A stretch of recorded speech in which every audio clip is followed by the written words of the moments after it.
Merci de nous rejoindre sur Autocassette pour notre rendez-vous consacré aux essais. Nous sommes avec Cédric Fréhour, bonjour. Bonjour. Petites observations automobiles. Jean-Christophe Lefebvre, bonjour. Bonjour. La revue Flottes Automobiles.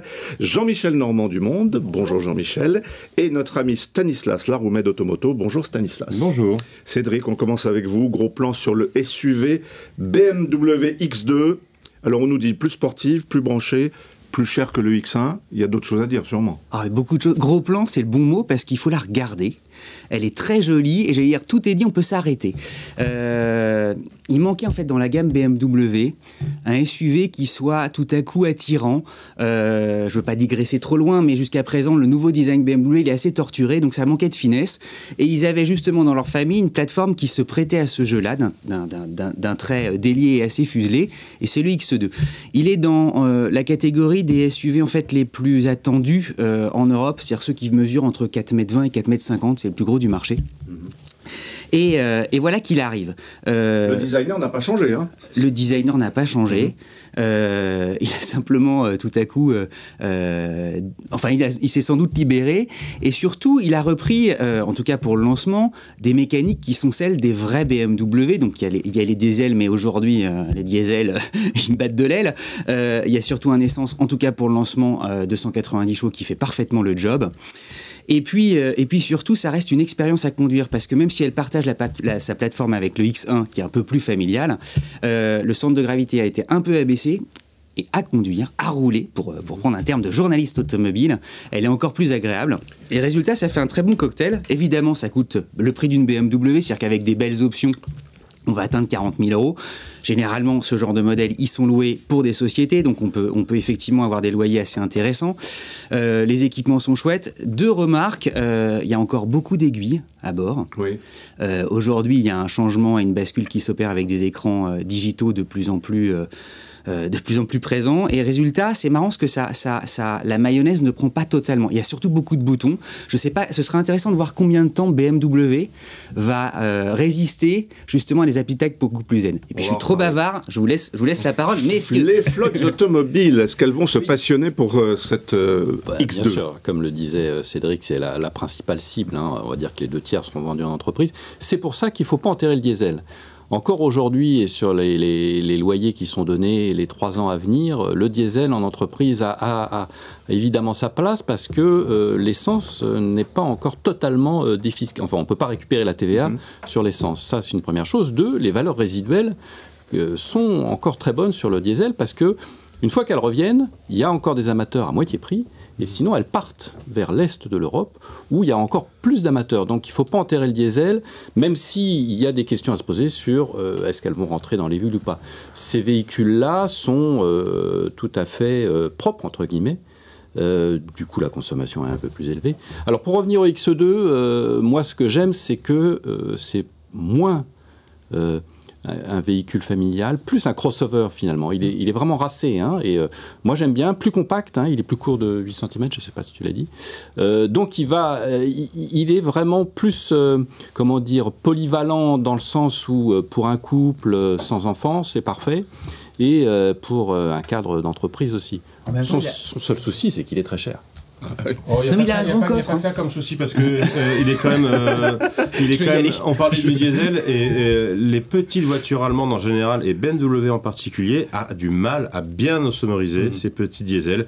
Et là, alors un 2 litres D là qu'on a essayé 190 chevaux qui est coûté comme 52 000 €, ça fait un bruit de tracteur et ça, je trouve ça inadmissible. C'est pas le cas de tous les diesels allemands. Non, il y a des gros diesels qui sont très bien sonorisés, mais je trouve que les Allemands, d'une manière générale, insonorisent moins bien leur petit diesel que par exemple les Français.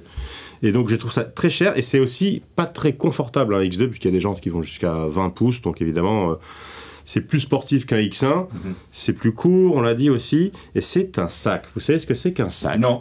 C'est un Sport Activity coupé, donc le X2 est le petit frère des X4 et X6, donc ces espèces de SUV coupés, mais je dois reconnaître que celui-ci est plutôt réussi. D'ailleurs, il avait été plébiscité lors de sa présentation sous forme de concept car au Mondial de Paris, si je me souviens bien. Il faut être polytechnicien pour s'y retrouver maintenant. Voilà, mais d'où le chiffre pair, parce que pour la cohérence de gamme... X4, X6, X2. Jean-Michel, c'est pas fini, il y aura un X7. Alors, c'est rare de voir BMW faire des concessions. Là, il y a des concessions stylistiques parce que elle est un peu en rupture avec ce qu'on connaît jusqu'à présent du design BMW. Elle est effectivement plus crossover, plus allongée, avec une partie arrière qui est dessinée de façon beaucoup plus fine et étirée que le reste de la gamme. Il y a aussi, donc une concession un peu en termes d'architecture parce que la voiture est plus allongée. Et puis, ce qui est intéressant, c'est de voir que BMW est en train de faire une gamme bis avec ses SUV. C'est pas très original, mais chaque SUV est doublé en fait. Chaque berline, mais là maintenant, ils vont faire une version berline de leur SUV, quoi. Ils en ont plus que Mercedes. Exactement. Alors donc, la question, c'est de voir toujours pareil combien de temps ça va tenir, mais pour l'instant, ce qui est intéressant, c'est de voir que le SUV se modifie. Et lui, alors il y en a des plus hauts. Là, celui-là est plus étiré. Et un jour, ils vont revenir à faire une berline qui s'appellera, je sais pas comment, ils trouveront sûrement un terme pour expliquer qu'ils ont fait une berline, mais que c'est un dérivé de SUV. C'est-à-dire qu'ils seront obligés de faire des berlines et des voitures moins hautes, simplement pour la consommation et les émissions polluantes. Donc aujourd'hui, ils sont initiateurs quand même sur ce segment des crossovers, on va dire, et ça durera ce que ça durera. Ce qui est intéressant, c'est qu'ils sont les premiers. Voilà. Et est-ce que leurs motorisations diesel sont dernière génération en termes de dépollution ? Oui, bien sûr. C'est top. C'est top, sauf que ça ne passera pas les normes dans 5 ans. Voilà. C'est ça le problème. C'est que la course de vitesse entre la technologie diesel et les normes, et l'évolution des normes, elle est perdue d'avance pour le diesel. Il n'y aura plus de diesel d'ici 3 ans. Pour dire les choses sérieuses. Non, mais je sais bien, mais sur les grosses voitures, pour les gros rouleurs, il y aura toujours du diesel, je suis d'accord. Mais pour le reste, pour les 36 tonnes, et je suis même pas sûr.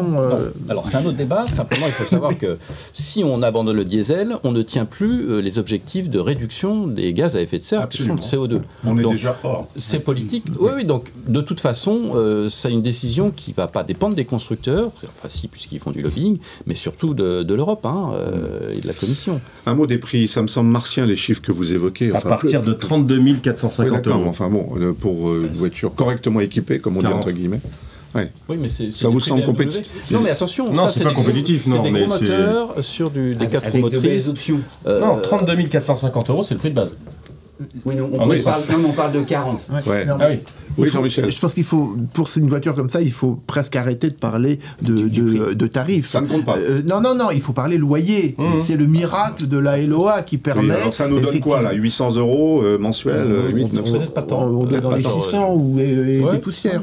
Il y a même un tarif d'entrée à 490. Ouais. Mais parce que les valeurs résiduelles sont très bonnes en essence. En tout cas, quel que soit le tarif, on peut souligner quand même le succès de BMW, parce que j'ai un autre chiffre à vous donner, c'est que depuis la sortie du premier X5 en 1999, eh bien, la marque Alelis a vendu 5,5 millions de SUV dans le monde. Donc c'est vraiment colossal, et dire qu'il y a 30 ans, il y avait 3 modèles dans la gamme BMW, la série 3, la série 5 et la série 7.